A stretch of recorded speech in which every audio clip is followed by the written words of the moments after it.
ด้วยข้อเท็จจริงและความโปร่งใสพลอากาศเอกประภาสสอนใจดีผู้ช่วยผู้บัญชาการทหารอากาศในฐานะผู้อำนวยการศูนย์ข่าวสารสถานการณ์ไทยกัมพูชาหรือ JIC กล่าวถึงการประชุมหารือแนวทางการสื่อสารเพื่อสร้างความเชื่อมั่นต่อประชาชนและประชาคมระหว่างประเทศต่อบทบาทของไทยในการบริหารจัดการสถานการณ์ชายแดนว่า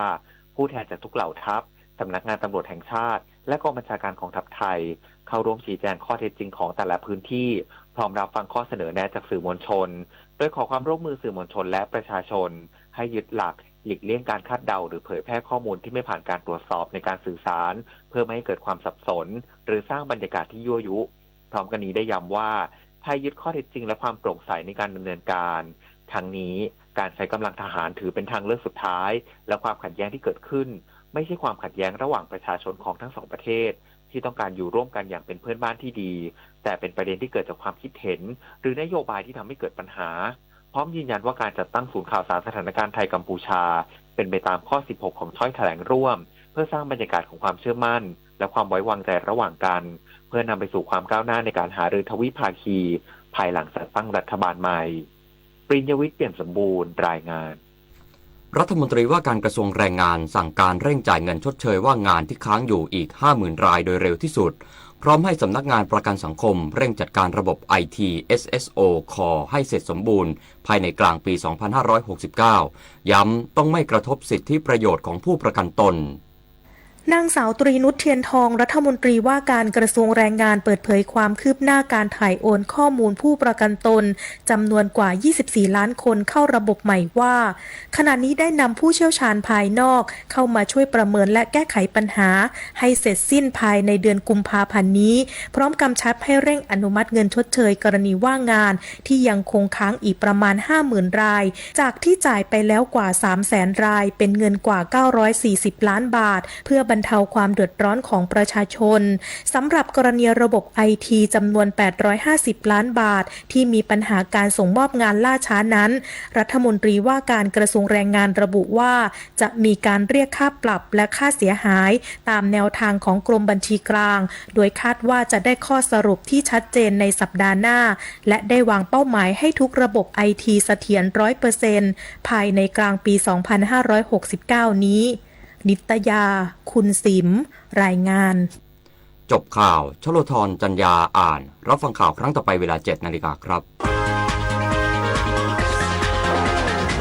ติดตามข่าวที่นำเสนอไปแล้วได้ที่ www.thainews.prd.go.th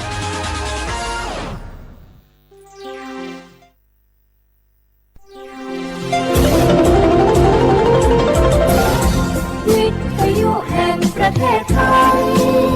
ให้ความรู้คู่ความสุข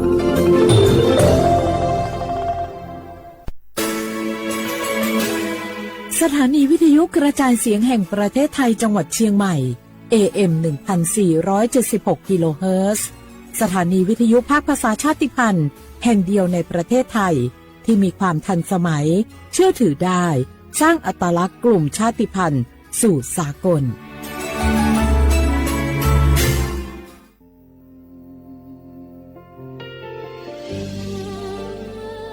พระเสด็จสู่แดนสวงไทยทั้งปวงน้อมสำนึกในพระมหากรุณาธิคุณตราบนิรันดร์ข้าพระพุทธเจ้าข้าราชการและเจ้าหน้าที่สถานีวิทยุกระจายเสียงแห่งประเทศไทยจังหวัดเชียงใหม่กรมประชาสัมพันธ์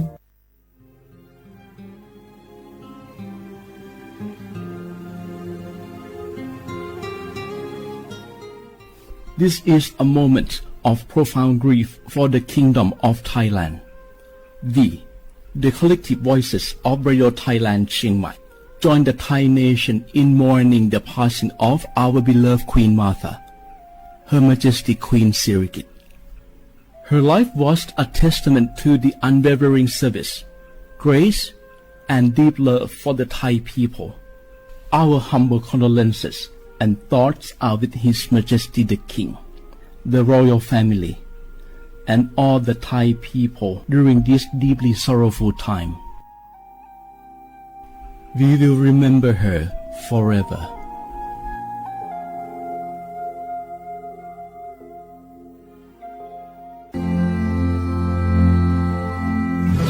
ากฐานสังคมไทยตั้งแต่อดีตจนถึงปัจจุบันเคารพเทิดทูนสถาบันพระมหากษัตริย์เป็นศูนย์รวมจิตใจที่เหนียวแน่นของคนไทยในเวลาที่เกิดวิกฤตทางการเมืองพระบารมีของพระเจ้าอยู่หัวก็ทำให้เกิดความสงบและช่วงที่เกิดวิกฤตเศรษฐกิจปรัชญาเศรษฐกิจพอเพียงของพระเจ้าอยู่หัวรัชกาลที่ 9 พระราชทานให้กับคนไทยก็ทำให้ผู้ที่น้อมนำมาปฏิบัติมีภูมิคุ้มกันและไม่เกิดความเสียหายพระปฐมบรมราชโองการของพระเจ้าอยู่หัวรัชกาลที่ 10เราจะสืบสานรักษาและต่อยอดและครองแผ่นดินโดยธรรมเพื่อประโยชน์สุขแห่งอาณาราษฎรตลอดไปพระมหากษัตริย์ไทยทุกพระองค์ทรงห่วงใยราชเสมอสถาบันพระมหากษัตริย์ไทยศูนย์รวมใจไทยทั้งชาติ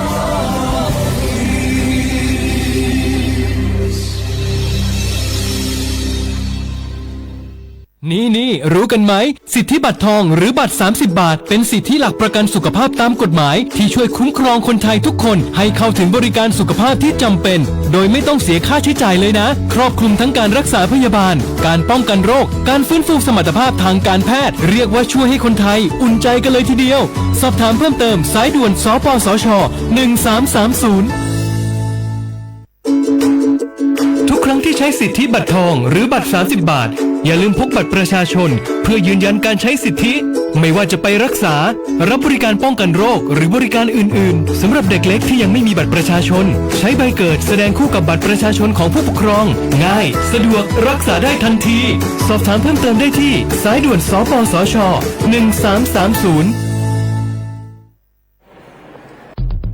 แค่3 ปีความเสียหายจากอาชญากรรมไซเบอร์ของคนไทยพุ่งทะลุถึง 94,000 ล้านบาทหรือเฉลี่ยปีละ 30,000 ล้านบาททุก1 ชั่วโมงเราเสียเงินกว่า 3.4 ล้านบาทให้กับมิจฉาชีพออนไลน์โจรไม่เห็นใจคนอาชีพไหนอายุเท่าไหร่สถานะทางการเงินแบบใดหมอพ่อค้านักธุรกิจนักเรียนแม่บ้านข้าราชการเกษียณทุกคนตกเป็นเหยื่อได้เสมอและวันหนึ่งอาจเป็นคุณหรือคนที่คุณรักเพราะจุดอ่อนร่วมของเหยื่อคือความเร่งรีบขาดสติหรือแม้แต่บางครั้งก็เกิดความโลภจนเกินไปอย่าปล่อยให้การกดคลิกเดียวลิงก์เดียวทำให้โจรยิ้มกว้างวันนี้ถึงเวลาแล้วที่คนไทยทุกคนจะต้องร่วมมือกันสร้างภูมิคุ้มกันอาชญากรรมไซเบอร์ช่วยกันหยุดก่อนที่ภัยไซเบอร์จะทำให้คนที่คุณรักและตัวคุณเองกลายเป็นเหยื่อ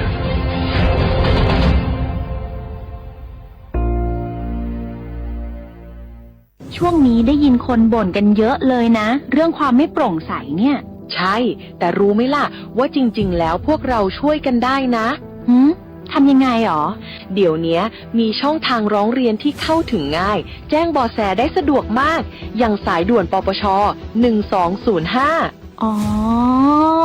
แบบนี้ทุกคนก็มีส่วนทำให้บ้านเราดีขึ้นได้จริงๆแน่นอนการต่อต้านทุจริตจะสำเร็จได้ก็เพราะคนอย่างเราร่วมมือกัน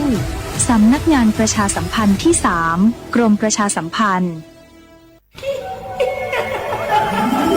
กระจกวิเศษจงบอกข้าเถิดใครงามเลิศในปัทภีก็พระนางน่ะสิราชินีผู้เลอโฉมดูสิตั้งแต่ท่านพาชาวประชางดเผาป่าและขยะในครัวเรือนชาวไร่ชาวนาก็งดเผาตอสั่งข้าวฟางข้าวหันไปไถกลบทำปุ๋ยหมักแปรรูปเป็นอาหารสัตว์หรือเอาไปอัดเป็นก้อนแทนอากาศก็ดีไม่มีฝุ่น PM 2.5 คอยกวนใจหน้าตาท่านก็สดใสผิวพรรณผุดผ่องเป็นที่สุดพะยะค่ะ ต้องแบบนี้สิเจ้าพูดถูกใจข้ายิ่งนักเพราะทุกการเผานั่นคือการสะสมฝุ่นแต่ถ้าทุกคนร่วมใจกันหยุดเผาเราก็จะมีแต่อากาศบริสุทธิ์ไว้หายใจห่างไกลมะเร็งปอดสุขภาพก็ดีมันคือที่สุดแล้วราชินีจงเป็นอมตะราชินีจงเป็นอมตะข้าขอบูชาท่านพะยะค่ะไปเอาธูปมาแต่ไม่ต้องจุดแล้วนะเดี๋ยวนี้ข้าเปลี่ยนมาใช้ธูปไฟฟ้าแล้วมันจึ้งมากไม่มีฝุ่นเลย คุณภาพอากาศดีด้วยการร่วมมือของทุกภาคส่วนปรารถนาดีจากสำนักงานประชาสัมพันธ์ที่ 3 กรมประชาสัมพันธ์ จังหวัดเชียงใหม่ขอความร่วมมือทุกภาคส่วนงดการเผาเพื่อลดปัญหาหมอกควันและมลพิษทางอากาศจากการเผาป่าและการเผาเศษวัสดุทางการเกษตรตามประกาศมาตรการสำคัญเพื่อควบคุมการเผาในพื้นที่ต่างๆโดยไม่อนุญาตให้มีการเผาใดๆทั้งสิ้นเพื่อเป็นการลดมลภาวะจากฝุ่นละอองขนาดเล็กหรือ PM 2.5 ตั้งแต่วันที่ 1 มกราคมถึง 31 พฤษภาคม 2569 หากจำเป็นสามารถลงทะเบียนขออนุมัติผ่านระบบไฟล์ดีและเบิร์นเช็คได้ฝ่าฝืนต้องระวังโทษจำคุกและปรับหรือทั้งจำทั้งปรับจังหวัดเชียงใหม่ส่งเสริมการใช้เทคโนโลยีในการจัดการขยะและเศษวัสดุทางการเกษตรเพื่อลดการเผาในอนาคตและสร้างสภาพแวดล้อมที่ดีขึ้นในระยะยาวหากพบเห็นการเผาในพื้นที่ห้ามเผาหรือพบผู้กระทำความผิดสามารถแจ้งข้อมูลได้ที่ 053-112-808 หรือ 191 ตลอด 24 ชั่วโมง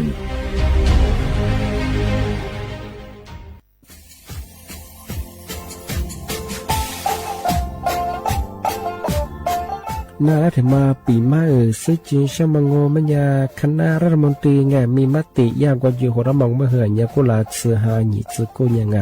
ยิ่งคงอยู่ตรงนี้ชดซื้อฉีกว่าอย่าไประมองเมื่อเหื่อยแก้ไขปัญหาไงสถานะอาทิตย์เหื่อยสัญชาติไง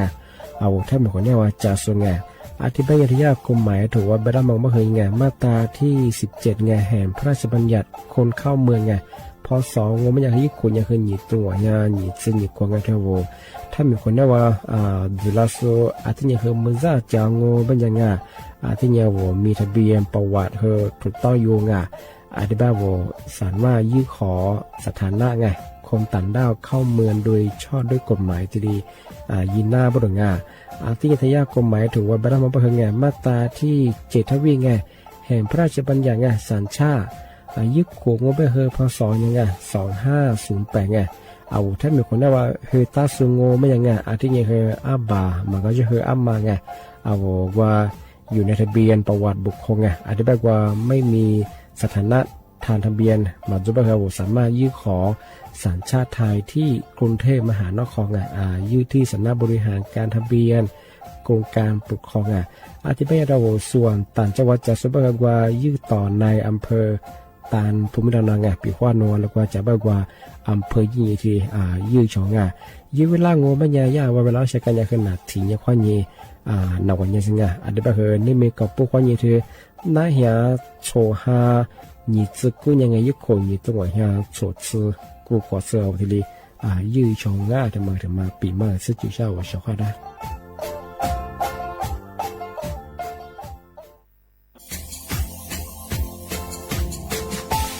ชาว่าบราวัฒมาปีใหม่อาทิตย์สึกตาจิงชามองมันยังไงมุสาจังหวัดเชียงใหม่ค่อยถึงมาปีใหม่ปากไก่ฝรั่งที่5ที่นี่ของพวกยังว่า5 3สึกที่เนี่ยสังเกตคนอยู่ตรงนี้โฉดสึกกูขวาง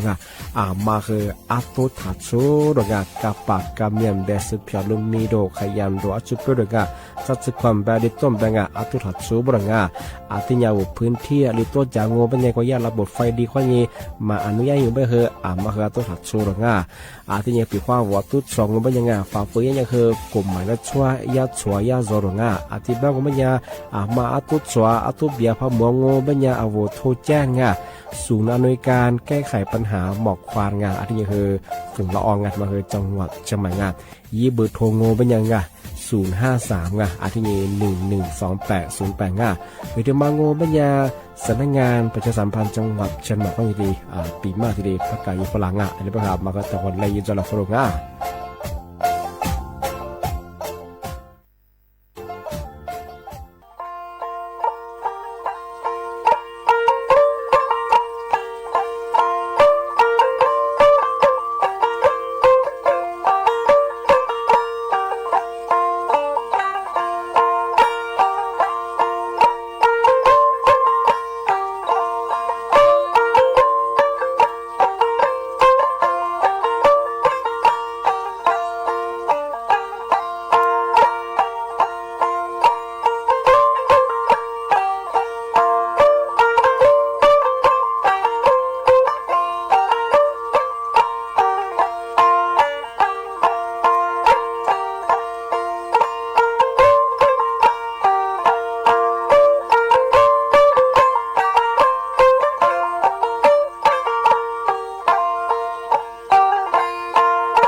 他特别了解，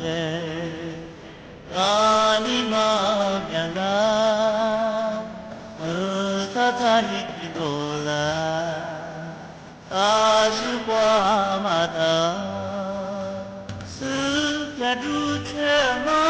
的梦，你妈不傻，你不得是我老年。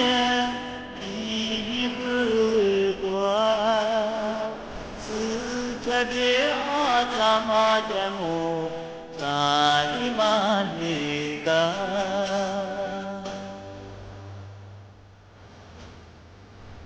Nile tukwalo niye Nile nyama kututu Sami situ mazami Mate kwa je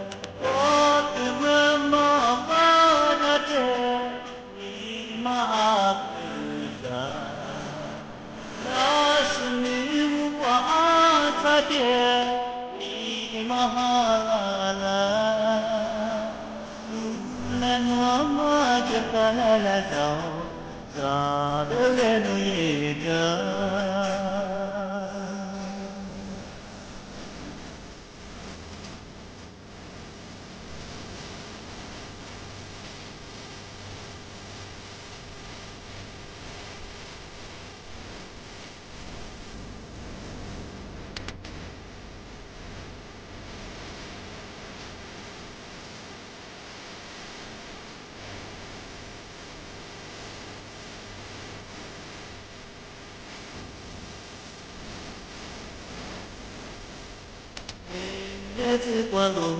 nhẹ nên mà phụ tu sa mi su tu ma giờ mi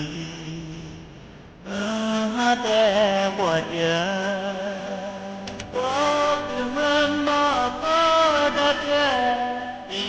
ma ha sa sa ni pa ka te ni ma ha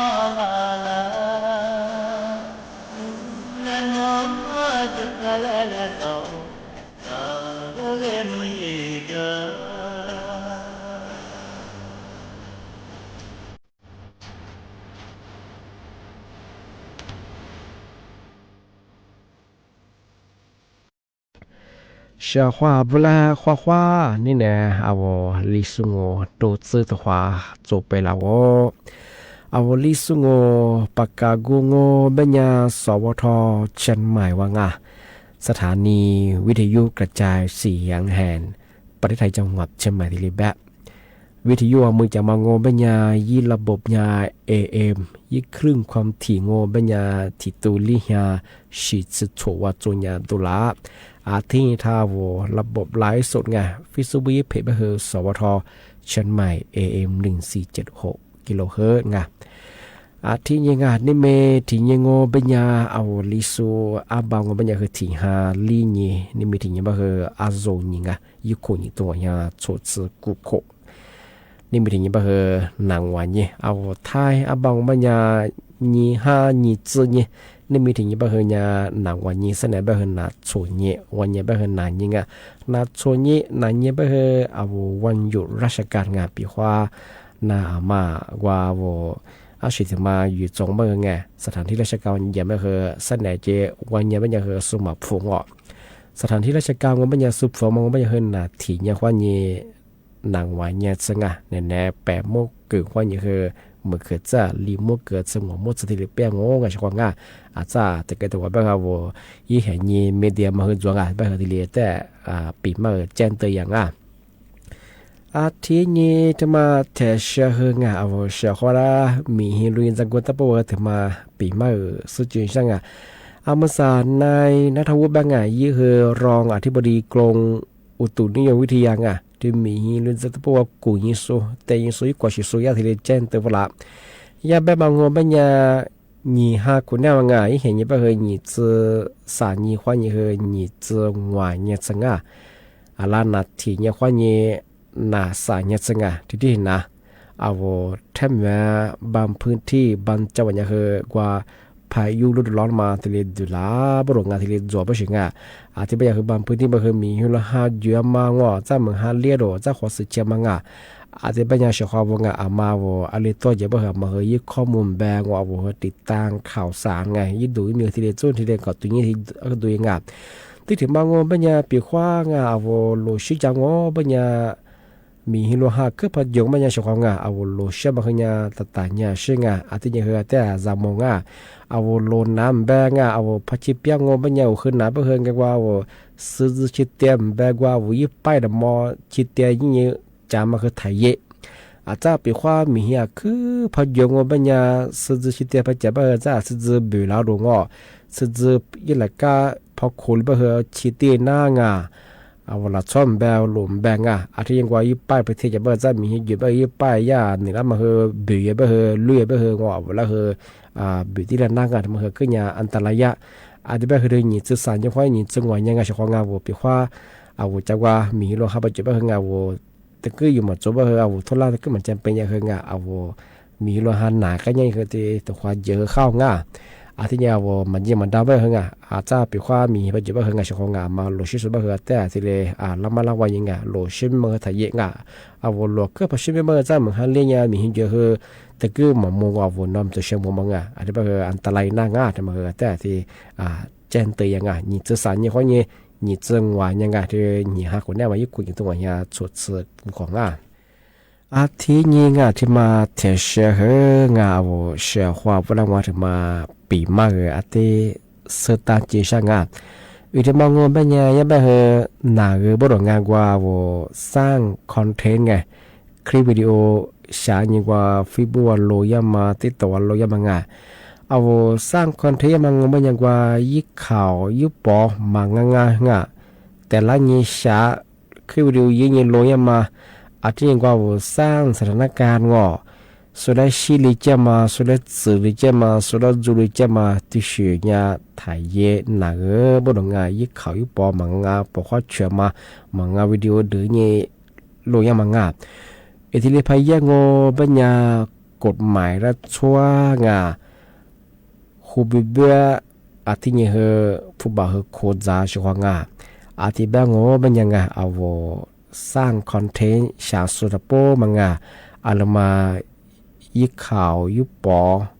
ที่สุดแต่ละเงี้ยชามาไทยเยสถานการณ์ว่าสุดชิลิจะมามัง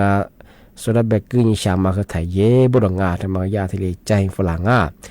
อาทิแบงก์บัญญัติเฉพาะว่าที่ว่าเฟซบุ๊กกันยาสูตัวนี้ซุ่มแบงก์ติดต่อไปเลยตัวเอายิ่งข่าวยิ่งโดยิ่งคิวดูอะไรเฉพาะหมอบัญญัติเอามาซื้อแต่ก็มาซึ่งบัญญัติก็สุดยิ่งเกิดมาไทยเย่ไงชงอาจารย์สุดยิ่งเกิดแบบสุดที่สุดมาชิลแบบฮักเกิดดูมปุ่งเมื่อยิ่งปุ่งตาจีแบบสุดเวลาฟูเราแบบไงที่ชื่อ做สิ่งอันนี้แบบมาสาบยิ่งข่าวยิ่งปอคือมีงว่าอย่าสร้างสถานการณ์มาสาก็หลักสุดมามุสลิมแบบอย่าพี่มีเชื่อเย่แบบคือว่าจะบากว่าจารุหัดจับเป็นไงที่ชื่อวิดีโอลอยอย่างเงี้ยแบบหลักสุดว่าจะสุดแบบอักดุมเปสุดาชิลิจะมาสุดาจูจะมาไงที่จะมาไงมาคือไทยเย่บุรุษงหนาแบบคือหนาไงพอมันหนาก็เป็นยาสูอาจจะสัญญาจะสื่อว่าคูบิเบผู้บ่าวโคจรง่าอาจจะไปเฉพาะง่ามาก็ลำมาละวันง่าเอาไว้ตีสุขที่เรียกง่าปีว่าลำมายิ่งข่าวยิ่งปอไปคือยิ่งปอยู่มันจะคือว่าสุดยิ่งก็มาสุดเชียมาไทยเฉพาะง่าอาจจะเป็นยังไงเมื่อสานั่นแหละคือหมกว่าจะคว้าเงินนั่งอาจจะส่งหมกว่านั่นกันยาปกคว้าจะคว้าช่วยเหลือคว้าเอาเฉพาะถ้าวิธียุทธนาจามางที่ทาไลฟ์สดตีสุดแล้วคือข้อคว้างง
Kushola Habiti no Hashola Zolisoto Kushibilo Kushibila Hanyiwa Fuzu Shizu Kuyina Fuzu Dura Kushibilo Putting now a gotcha. Your quads of up on Mukiwa. Nakanami Madonna. But I should have dear Manya. Fema. Zoli Pingo. Hapunyi Bilata. Aza Bamale Zachugashi Fazamo Vivinyanya Machiti Buso Moso Ashale Zokagate Rishidiamo Apetilici Fulani Vedo Domazoli Pigna Isoto Lizato Shatu Yipiti Mama Pinama Asha Lumera So passionate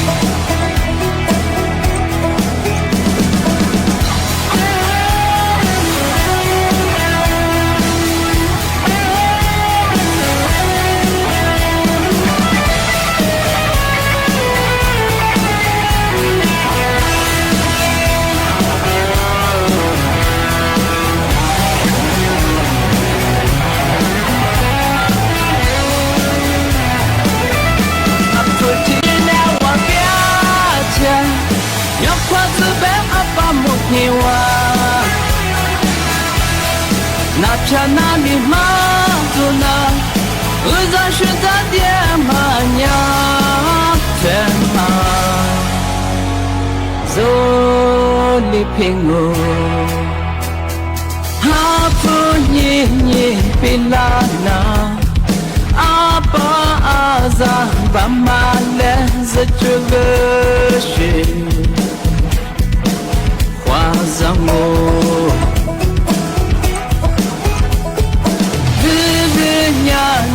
Machiti Buso Moso Ashale Zokagate Rishidiango Apetilici Fulani Fudu Domazoli Pigna Isoto Lizato Shatu Yipiti Mama Pinama Asha Lumera So passionate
ทีนี้